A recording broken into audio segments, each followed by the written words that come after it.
Hello kids, welcome to online computer class. Good morning students. Today we will read about the organization of CPU of lesson 1 from page number 15. Organisation of CPU की CPU के वो कौन कौन से parts होते हैं, ठीक है, कि एक सीपीयू किस तरह से काम करता है, हम उन पार्ट्स के बारे में पढ़ेंगे. Dobo and Tobo are working for a school project on the computer. Dobo और टोबो के एक स्कूल प्रोजेक्ट के ऊपर काम कर रहे होते हैं कंप्यूटर पे. Dobo I wonder how a computer works. तो डोबो कहता है कि मैं हैरान हूँ कि कंप्यूटर कैसे काम करता है. तो टोबो इट इज़ द सीपीयू, कि ये सीपीयू है विच कंट्रोल्स इट्स वर्किंग, कि जो भी हम इसमें काम कर रहे हैं ना उसकी जो प्रोसेसिंग हो रही है वो कौन कंट्रोल कर रहा है, CPU. Dobo CPU what is it, वो क्या होता है. Tobo well I can explain the CPU and its organisation. चलो मैं आपको उनको एक्सप्लेन करता हूँ कि सीपीयू क्या है. Have you seen an ATM machine, क्या तुमने एक एटीएम मशीन देखी है. डोबो yes I have seen my mother and father using it to take out money. मैंने देखा अपने मम्मी पापा को पैसे निकालते हुए एटीएम मशीन से. डोबो कहता है N ATM machine works like अ सीपीयू. जैसे क्या है, जो एटीएम मशीन है बिल्कुल वो सीपीयू की तरह ही काम करता है. देखिए वो कैसे. The card and keypad act as a input device. जो उसमें कार्ड है, जो हम कार्ड एंटर करते हैं, पंच करते हैं उसके अंदर, ठीक है. एंड देन की पैड जो होता है जिससे हम क्या अपना पिन एंटर करते हैं, जो भी उसमें उसमें वो क्या है, उसका इनपुट डिवाइस है. Input, that is card details, and the password are processed in the ATM machine which acts as a CPU. और जो भी उसमें इनपुट डिवाइस के ज़रिए हम जो भी उसमें इनपुट देते हैं, जैसे जब हमने एक कार्ड को पंच किया, उसके अंदर एंटर किया, तो उसमें कार्ड की डिटेल्स खुद ब खुद वो रीड हो जाती हैं, वो एंटर हो जाती हैं. देन वो हमसे पासवर्ड मांगता है तो हम उसको पासवर्ड भी देते हैं. तो उन सब की प्रोसेसिंग कैसे हो रही है एटीएम मशीन में, बिल्कुल सीपीयू की तरह हो रही है, ठीक है. उसके अंदर भी एक एटीएम इटसेल्फ कंप्यूटर, उसके अंदर भी एक माइक्रो प्रोसेसर होता है जो क्या करता है, उसकी प्रोसेसिंग करता है.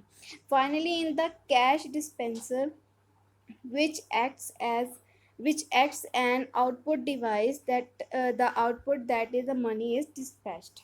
देखो फाइनली जब क्या प्रोसेसिंग हो जाती है सारी, तो फिर कैश डिस्पेंसर क्या होता है, जहाँ से क्या है आपकी मनी बाहर आती है, डिस्पैच होती है, ठीक है. तो वो क्या है आपका कैश डिस्पेंसर, क्या है, आउटपुट डिवाइस.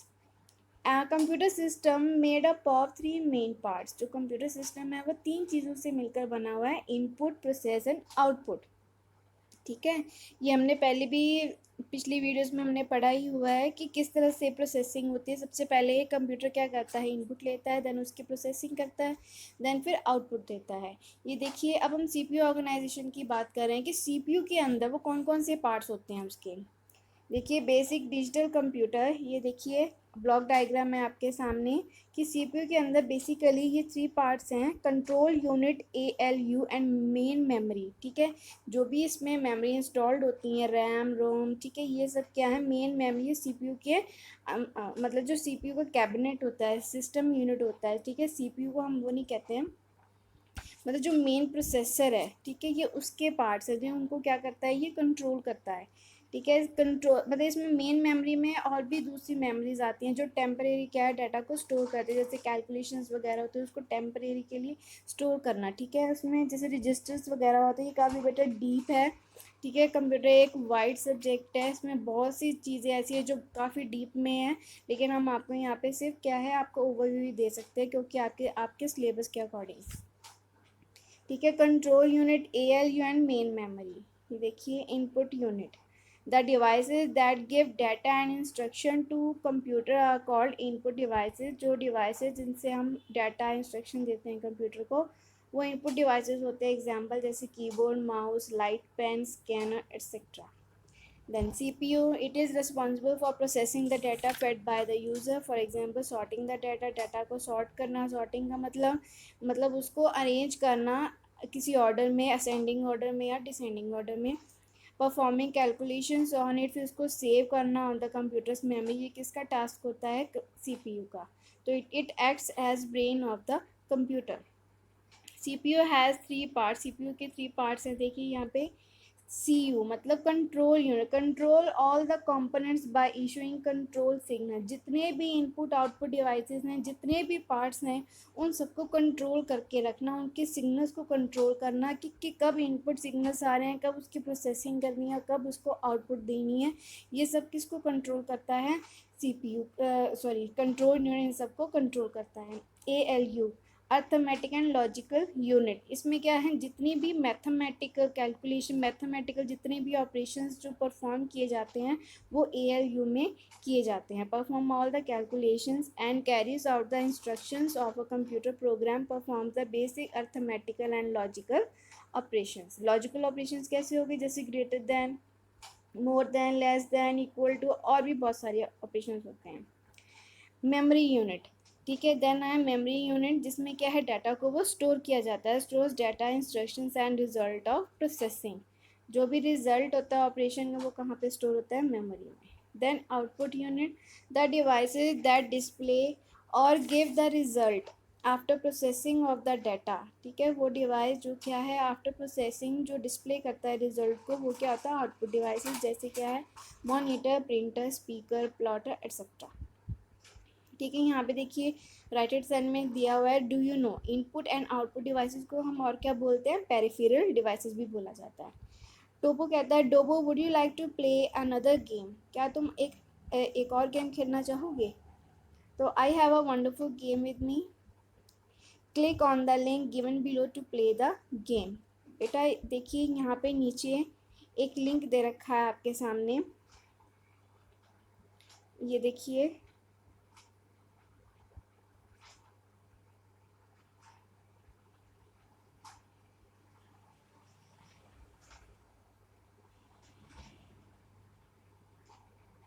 ये आपके सामने एक लिंक था, ठीक है।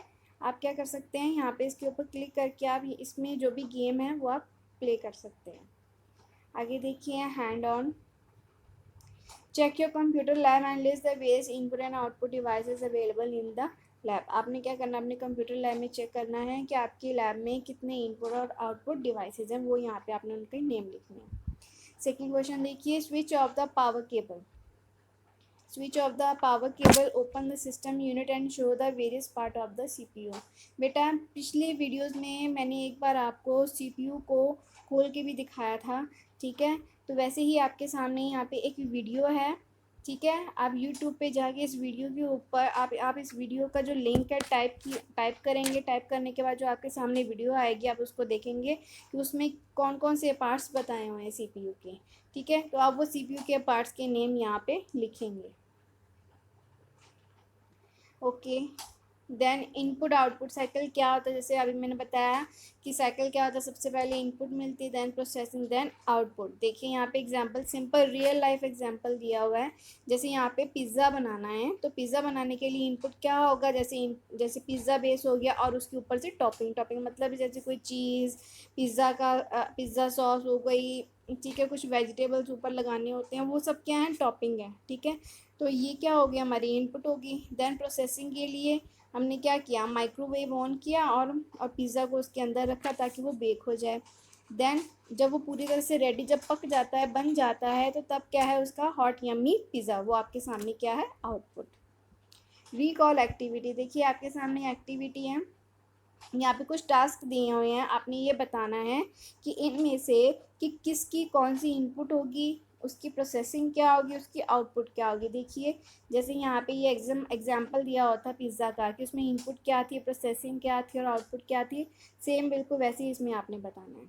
सेकेंड क्वेश्चन में बताना है, ये देखिए यहाँ पे आपने टिक मार्क करना है।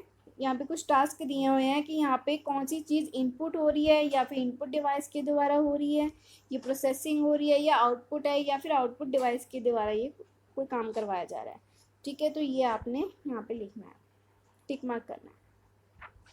देन असेसमेंट एक्टिविटी, देखिए यहाँ पे एक एक्टिविटी है, क्वेश्चन नंबर 1, इसमें सीडीज और पेन ड्राइव के बारे में बताना है आपने। जैसे राहुल ने एक फ़ाइल डाउनलोड की है, ठीक है, डाउनलोडेड फाइल्स है उसके पास 3072 MB की, ठीक है। Then he has to submit this files to his teacher, और उसको ये फाइल के अपने टीचर को सबमिट करनी है। तो can you help him by suggesting him weather he should use CDs और पेन ड्राइव, कि क्या आप उसकी मदद कर सकते हो ये सब बताने में कि उसको सीडी यूज़ करनी चाहिए कि पेन ड्राइव यूज़ करनी, कि इन दोनों में से कौन सा बेटर ऑप्शन है। ठीक है, तो how many CDs he require to store these files. देखिए, जो मैंने आपको पहले एक पिछली वीडियोस में आपको मैंने बताया था कि जो सीडी की जो स्टोरेज कैपेसिटी होती है अप टू 870 MB तक ही अवेलेबल है।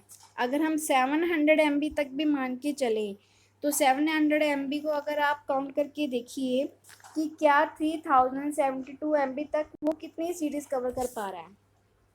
ठीक है, अगर हम 700 MB लेते हैं तो कम से कम 5 सीडीज तो यूज़ करेगा ही वो उस फाइल को स्टोर करने के लिए। 5 सीडीज तो लगेंगी ही उसको स्टोर करने के लिए। अगर इसी फाइल को 3072 MB की फ़ाइल को अगर कुछ स्टोर करना है, अगर वो पेन ड्राइव का इस्तेमाल करता है तो देखिए यहाँ पे जीबी में कैपेसिटी होती है पेन ड्राइव की। अगर 2 GB की होती है, देखिए 1 GB में कितनी MBs होती है, 1024 MB। अगर 2 GB की 2 GB की होगी तो उसमें कितना डाटा स्टोर होगा, 2048 MB। ठीक है, अब यहाँ पे 3072 MB बोला गया है, तो अगर वो 3 GB लेता है, ठीक है, अगर 3 GB की पेन ड्राइव होती है मान लीजिए, तो वो 3072 MB डाटा को स्टोर कर सकता है। लेकिन 3 GB की कोई भी MB नहीं अवेलेबल है, जैसे यहाँ पे 2 GB दे रखी है और 8 GB। तो देखिए 2 GB में 2048 MB ही डाटा स्टोर हो सकता है, लेकिन यहाँ पे 3072 MB डाटा है।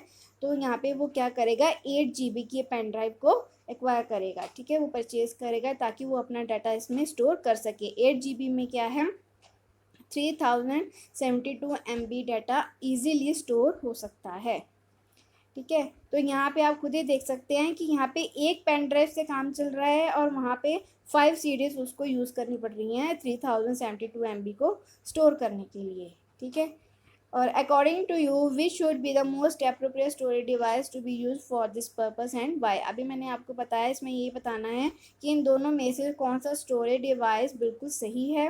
ठीक है, और क्यों है वो आप यहाँ पे लिखेंगे। देखिए क्रॉसवर्ड है। अक्रॉस का मतलब क्या होता है ये तो आप सबको पता ही होगा। अक्रॉस मतलब कि हॉरिजॉन्टली आपने आंसर देना है और डाउन वर्टिकली आंसर देना है। ठीक है, तो number of bytes required to store word measuring. ठीक है, ये अक्रॉस में आपने क्रॉसवर्ड सॉल्व करना है। मेजरिंग, नंबर ऑफ बाइट्स एक मेजरिंग वर्ड है। ठीक है, उस मेजरिंग वर्ड को स्टोर करने के लिए कितनी बाइट्स लगेंगी। देखिए 1 बाइट कितने बिट्स के बराबर होता है, 8 बिट्स के बराबर। ठीक है, तो जो वन कैरेक्टर का मतलब होता है कोई any letter, any number, any special character, मतलब एनी सिंबल। ठीक है, कोई भी लेटर है, कोई भी नंबर है, कोई भी स्पेशल सिंबल है, वो कैरेक्टर ही माना जाता है। तो उसको अगर एक character 1 byte data store 1 byte में स्टोर हो रहा है, तो बताइए यहाँ पे जितने कैरेक्टर्स इसमें दिए हुए हैं, मेजरिंग वर्ड है तो मेजरिंग वर्ड में कितने कैरेक्टर्स हैं, 9 कैरेक्टर्स। तो 9 अगर 1 बाइट अगर स्टोर हो रहा है, ठीक है, 1 बाइट मेमोरी लग रही है, तो मेजरिंग में कितने कैरेक्टर्स हैं, 9 कैरेक्टर्स है। तो 9 कैरेक्टर्स को कितनी मेमोरी चाहिए, 9 बाइट्स। तो आप यहाँ पे क्या लिखेंगे, 9। Okay 5 data format to store binary numbers. ठीक है, बाइनरी नंबर्स को स्टोर करने के लिए वो कौन सा डाटा फॉर्मेट होता है कंप्यूटर में, हम उसको क्या बोलते हैं, डिजिटल कहते हैं। 6 देखिए, storage unit consisting of zeros and 1। जो स्टोरेज यूनिट होती है जिसको हम 0 1 की फॉर्म में कहते हैं, उसको हम क्या बोलते हैं कंप्यूटर की लैंग्वेज में, बाइनरी।